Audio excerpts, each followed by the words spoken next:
उत्तराखंड राज्य में हिमालय पर्वत की चोटियों के बीच 16,499 फीट की ऊंचाई पर स्थित है एक रहस्यमय झील, जो कि पूरी तरह से वीरान है और इस झील का नाम है रूपकुंड। हिमालय की गोद में स्थित ये झील कम तापमान की वजह से बर्फ से जमी रहती है, लेकिन जब साल के सबसे गर्म महीने में इस झील की बर्फ पिघलती है तब सामने आता है इस झील का एक खौफनाक दृश्य। साल के सबसे गर्म महीने में दिखाई देते हैं इस झील में नरकंकाल। जी हाँ, इस झील में लगभग 500 से ज़्यादा लोगों के कंकाल मौजूद हैं। रूपकुंड झील का सबसे बड़ा रहस्य है कि ये नरकंकाल यहाँ कहाँ से आया और इतने सारे लोगों की मौत आखिरकार कैसे हुई।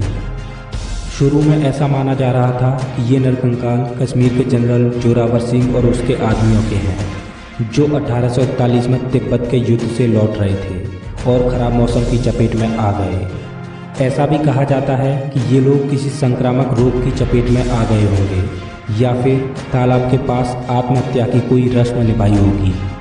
लेकिन जब इन कंकालों की कार्बन डेटिंग की गई तो सबके होश उड़ गए। ये नरकंकाल 1200 साल पुराने थे। जब इन कंकालों पर वैज्ञानिकों द्वारा शोध की गई तो पाया कि ये कंकाल मुख्य रूप से दो समूहों के हैं। इनमें से कुछ कंकाल एक ही परिवार के सदस्यों के हैं, जबकि दूसरा समूह कद में छोटे लोगों का है। शोधकर्ताओं के मुताबिक उन लोगों की मौत किसी हथियार की चोट से नहीं, बल्कि उनके सिर के पीछे चोट आने की वजह से हुई थी।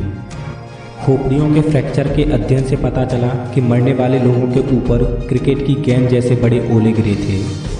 हो सकता है कि उन लोगों की मौत ओलों की वजह से ही हुई हो, लेकिन ये जाहिर सी बात है कि जब कोई ओलों की बारिश में फंस जाए तो ओलों से बचने के लिए अपने हाथों को सर के ऊपर लाता है। लेकिन हैरानी की बात तो ये है कि इन लोगों के शरीर में खोपड़ी के अलावा कहीं और चोट के निशान नहीं हैं। हालांकि कुछ दंत कथाओं के अनुसार ऐसा माना जाता है कि भगवान शिव की पत्नी देवी पार्वती का एक नाम नंदा है।